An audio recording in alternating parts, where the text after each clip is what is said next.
So Venerable Chudrin is still getting over her cold. So I was asked to give this rundown on our travels that began actually last year in the beginning of December, when Venerable Chudrin, Semke and I left for Singapore first. And when I look back, what really stands out for me about the time in Singapore were the teachings that Venerable was giving. First of all, we launched Buddhism One Teacher, Many Traditions at a temple called Po Ming Si that often launches her latest book in Singapore. And it was really nice to have her do a panel with Bhante Dhammaratana, who is an old friend of Venerable's. And from my side, to see these two elder monastics who have practiced and lived the Dharma for so long, sharing about their different traditions, exchanging views on the Four Immeasurables, was just oh, so happy to see them both there talking about the Dharma. It just felt like, oh, all things are right in the world kind of feeling from my side. Yeah, so that was a lot of joy in that. Two, I was very happy that Venerable finished teaching on chapter 6 of Shantideva's Engaging in a Bodhisattva's Deeds. It's this long-standing series and commitment she's made to teach on this text every year in Singapore. And it was finished quite beautifully, where she shared on these verses from 37 practices of bodhisattvas and how they apply to turning the mind of anger. So I think people really benefited from hearing that whole series on so far. And this year she'll start on joyous effort. Right. And the third thing that came to mind was also she gave these talks on secular mindfulness. The actual title of the talk is Our Religious Buddhism, Is There Such a Thing? And Venerable got into this whole issue of what is secular mindfulness and what is secular Buddhism? How is it different from Buddhism? And I found that was really helpful because from many conversations with the friends we were having, these are like movements starting to creep into the Buddhist mainstream in Singapore, and people weren't entirely clear what is the Buddha Dharma, what is not. So I think it was helpful that she came out and said very clearly, this is what the Buddha taught. And if you want to call it secular Buddhism, maybe don't call it Buddhism at all. It's something else altogether. Just a teacher coming out to make things clear, I think was very helpful. And that she spoke too about how to be a 21st century Buddhist. And also gave a talk on technology. So I think the running thread through these talks, I think, was that people in Singapore really appreciate having an English-speaking teacher who can bring the Dharma to life in the modern context. And from my side, it's always great to see the long-standing connection she has with all her students there, and to think about how, really to benefit a group of people, you need to have the karma for that to happen and to keep creating the causes and to maintain that relationship over time. Yeah. So that was like 10 days in Singapore. I'm sure Venerable Semke will have more to share. And after that, we got on a plane and went to Bangalore, where, of course, Venerable will not take a rest day. She continues to teach in Bangalore, however briefly we are there. She gave a talk organized by the Garden of Samadhi Mind Center for the first time. They're a group that I think His Holiness the Dalai Lama encouraged this center to be established to study how science and contemplative practice could be integrated or have a dialogue with each other. So they organized a talk for her at a place called the Sravasti Institute of Art and Design. So that was the first time she was there. And what was remarkable too was just the hunger that the people had to learn the Dharma. So many good questions from the teachers and students about how to work with difficult situations, how to work with the mind. People asking about, are there groups in the city that we can connect with? Yeah, so that, of course, was, again, very nice to see. And the second talk Venerable gave was with the Chokor Sumling Center, which is the FPMT center in Bangalore, where she's had a long-standing relationship as well. Yeah, so just to see that, constantly benefiting beings along the way to these teachings was something to really rejoice in. One interesting thing was that we stayed at a place called the School of Ancient Wisdom, which was this kind of strange, hippie kind of place that was established by a woman who used to be from the Theosophical Society. And she had sold her properties all over the world to establish this place. And now it was freely offered to any group that wants to hold spiritual retreats and teachings. Okay, maybe they have to pay a fee, I'm not sure. But she just had given up all her worldly possessions to build this place. And it was maintained by her co-founder, who we also met and had some conversations with. So it was really nice to see this little oasis in the middle of Bangalore, which is, it's a developing city, kind of crazy like that. Yeah, and you could see really that people were finding it helpful to turn to the Dharma to work with their minds. Yeah. And the remarkable thing about Bangalore too is that it's really near these Tibetan refugee settlements where the 3 great seats, the Tibetan monasteries, have been established. So lots of teachers pass through that city, and it's always the place we pass through to get to the teachings by His Holiness. Yeah, so after about 2 days, I think, in Bangalore, we got on a train and made our way to Bailakuppe, which is where Sera Monastery is located, and Tashi Lumpo Monastery, which is the traditional seat of the Panchen Lama, was built there as well. But they were building a new prayer hall, which I think 2 years ago we had seen was still under construction. There were no proper roads out there. So now returning to see this huge prayer hall and, all the monks really rejoicing at its completion and their ability to host the teachings by His Holiness. Yeah. So that was one of the highlights of the teachings. And just to give some background context, His Holiness the Dalai Lama has been teaching for 4 years now on the Jangchup Lamrim teachings. He was giving the oral transmission of 18 great Lamrim treatises, and of course pausing to give commentary along the way. So we've gone every year, and this year it was hosted at Tashi Lumpo for the first time. Unfortunately, we missed the inauguration because Venerable and I both fell very ill. So it was a purification before the teachings. But thankfully, it didn't last for too long, and soon we were back at the teaching venue and able to receive teachings from His Holiness. It was really remarkable. This year, he just picked up where he left off last year with liberation in the palm of your hand, straight with death and the lower realms. So that's where we started. Intense. Lots of all the imagery and the stories from liberation in the palm of your hand, if you're familiar with that, coming to life, reading it, hearing it day in, day out for about 4 hours a day. Yeah, that was quite an experience. And at the same time, he was also giving the oral transmission for a text called Shama Lamrim, which is his way of laying out the Lamrim. Yes. Right? Yeah, okay. And he had started that last year. Right. Continued that this year. Then when he finished that, then he did the Shamar commentary on the Insight section. Yes. I'm laughing because this was a really tough text.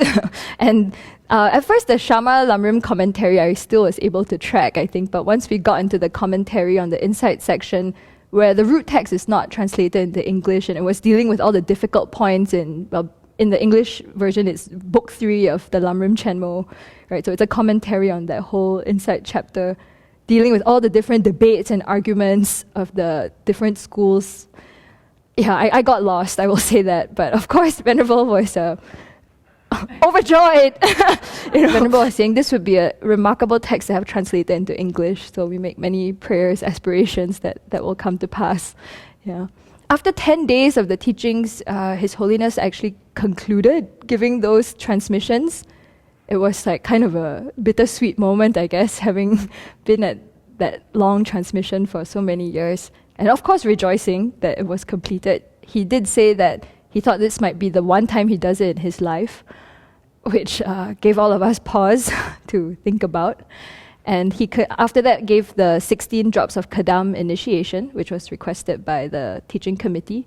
And everything ended with a 5-hour-long life puja for His Holiness, which also was quite remarkable, where Ling Rinpoche read a very long letter of gratitude and dedication. And I think the amazing thing was to see all the different people in their ethnic costumes coming up to make offerings, people from all over the world brought together by His Holiness and the teachings, here with the same aspiration to practice and transform their minds. Yeah, that was very moving. I think the other thing that sticks out in my mind, so you think you attend these 4-hour teachings, already very intense. Maybe after the teachings we might go home and rest and read a book, read our notes. Not quite. Every day, Venerable was taking this golden opportunity to reconnect with all her teachers, and also to request them to come to the Abbey. And I always find that very moving because, having moved here and living here, a teacher shows up, it's like, okay, you just take it for granted, right? People come to a monastery to teach. just to see this whole process of dependent arising that happens, Venerable having made the connection with the teacher, keeping up a relationship, being an excellent student, taking that long tuk-tuk journey through the dust to go hunt down the teacher who nobody knows where they're staying. It's always some mysterious process, and they'll tell you whatever house, just wait at that street. I don't know. Somehow we find the teachers every year, and then you queue up, you wait, and then finally she goes and makes a connection. Of course, they catch up, ask Dharma questions, and again she'll request, please come and teach. Please come and teach at the Abbey. Please come and teach the monastics and all the lay people who come. Yeah, so I always find that very moving, just to see that happen. And just how fortunate we are. What are the odds, right? That these great teachers would come all the way out here. Yeah. So it just impresses on my mind the importance of maintaining a good relationship with your teacher and requesting teachings again and again for everybody's benefit. So just to, I guess, share a list of amazing human beings that we met. Venerable's teachers, her preceptor is Ling Rinpoche, who requested all the teachings, the entire Jangchup Lamrim series. She has a very close connection with Senshap Serkong Rinpoche and Song Rinpoche, and all of them, I think their previous lives had passed away around the same time, so now their incarnations are all around the same age, in their late 20s and 30s. Some of them speak fluent English, so it's really quite remarkable to see, the next generation of the transmission of the Dharma. We also met with Lama Zopa Rinpoche and Jangze Cheje Rinpoche, requesting them to please come to the Abbey again and again. It was also very nice to spend time with Geshe Dadul Namgyal, who's come to the Abbey a few times, and of course ask him lots of questions in the break times. To connect with Geshe Yeshe Tabke, it was really wonderful to see him in good health, and we requested him to come back, and he said yes. So we were like, yay! And also Geshe Ngawang Samten, who has been teaching at the Central University of Tibetan Studies, and we're hoping he'll come to the Abbey as well. Yeah. It was a bit sad to hear about some of the difficulties at the university, with the new Indian government in place and their political views about wanting Hindu nationalism to come to the forefront. From my side, hearing that is just thinking, wow, it's so fragile. I always take for granted also that, we have Central University of Tibetan Studies, all these great scholarships happening. Great. Once you have a change in government and different views, all that could just disappear. So that's also very tenuous right now, I think, what's going to happen with the cuts. And then another amazing thing that happened was we met Pari Rinpoche, yes, after, again, many false starts of going when he was not there and so forth. Finally, we managed to connect with him, and we had a good translator on hand who conveyed, of course, all our wish for him to return and to come and teach. And he just had such a good experience at the Abbey. That was really moving to see that he remembered us fondly. He really enjoyed his time here, and he just loved being here with us. So of course he's coming back. And just as we left the room, suddenly he stopped us and said, wait. And then he went into his another room and was looking for something. And he came back with this beautiful Dharma wheel and said, here, as a present to venerable children and the Abbey, for the Dharma to flourish here. Yeah. So it was very moving to see that too, that, there's this exchange happening. And when I asked Venerable how she met Pari Rinpoche, it was in a cab on the way to Dharamsala, some kind of chance meeting where they met and talked. And she had kept up the connection over time. So, all these chance encounters now ripening in this amazing benefit that we have when he comes this year to teach. Oh, and two, this year we made a connection with Kadrola. I don't really know very much about her. I just know that she's stayed at Senchap Sekong Rinpoche's house and is was realized as an oracle, I guess, some years ago, where at His Holiness's teachings she was manifesting, performing songs and ritual dances. And at first people thought she was crazy, but it turned out that she was actually an oracle or channeling some kind of, something else. Yeah. So I never really knew much about this woman, but to connect with her for the first time, and she kept saying, she's not well educated, she doesn't have much of an education, she really doesn't know anything. Venerable asked her, what about the teachings touched you the most? Yeah. So she had all these caveats. And then suddenly she opens her mouth and starts talking about the main point of the teachings, which is about how dependent origination proves the existence of the three jewels, and how much faith she had in His Holiness as a spiritual mentor. Not blind faith, but because he had taught her how to think, how to live a meaningful life, how to transform adversity into joy and courage.